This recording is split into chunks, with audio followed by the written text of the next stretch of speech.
Matapos ang malagim na insidente ng pananakit sa radio DJ na si Jelly O, agad nang sinimula ng National Bureau of Investigation, NBI, ang paghahanap at pag-aresto kay Jam Ignacio, ang kanyang fiancé, na itinuturong responsable sa pag-atake.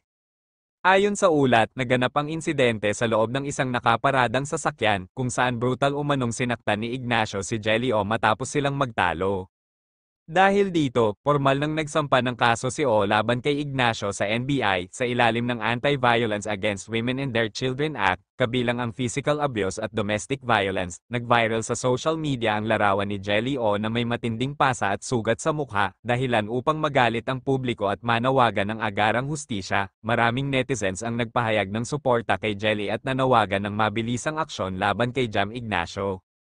Ilang celebrities at women's rights groups ang nagsimulang magpakalat ng awareness laban sa domestic violence.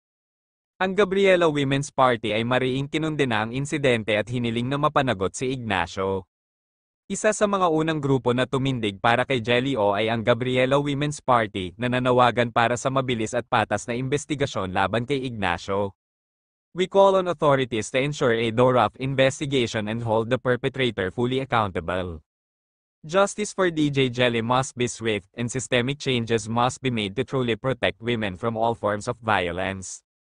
Gabriela Women's Party First nominee Sara Elago sa kabila ng mga umiiral na batas para sa proteksyon ng kababaihan, hindi pa rin nawawala ang karahasan laban sa mga babae, dahilan kung bakit patuloy na lumalaban ang mga women's rights groups upang mas mapaigting ang pagpapatupad ng batas. Hindi punching bag ang kababaihan, no woman should have to endure abuse, yet many continue to suffer in silence due to fear, stigma, victim blaming, and the lack of effective support systems. Sara, insidente ng pambubugbog kay DJ Jelly O ay isang paalala na patuloy na nararanasan ng maraming kababaihan ang karahasan sa loob ng tahanan. Hindi ko akalaing mangyayari sa akin ito, pero hindi ako tatahimik, lalaban ako para sa hustisya. DJ Jelly O habang patuloy ang paghahanap kay Jam Ignacio, isang bagay ang tiyak, hindi dapat manahimik ang mga biktima ng domestic violence. Matapos ang malagim na insidente ng pananakit sa radio DJ na si Jelly O, agad nang sinimula ng National Bureau of Investigation, NBI, ang paghahanap at pag-aresto kay Jam Ignacio, ang kanyang fiancé, na itinuturong responsable sa pag-atake. Ayon sa ulat, naganap ang insidente sa loob ng isang nakaparadang sasakyan, kung saan brutal umanong sinaktan ni Ignacio si Jelly O matapos silang magtalo. Dahil dito, formal nang nagsampa ng kaso si O laban kay Ignacio sa NBI sa ilalim ng Anti-Violence Against Women and Their Children Act, kabilang ang physical abuse at domestic violence. Nag-viral sa social media ang larawan ni Jelly O na may matinding pasa at sugat sa mukha, dahilan upang magalit ang publiko at manawagan ng agarang hustisya. Maraming netizens ang nagpahayag ng suporta kay Jelly at nanawagan ng mabilisang aksyon laban kay Jam Ignacio. Ilang celebrities at women's rights groups ang nagsimulang magpakalat ng awareness laban sa domestic violence. Ang Gabriela Women's Party ay mariing kinundena ang insidente at hiniling na mapanagot si Ignacio. Isa sa mga unang grupo na tumindig para kay Jelly O ay ang Gabriela Women's Party na nanawagan para sa mabilis at patas na investigasyon laban kay Ignacio.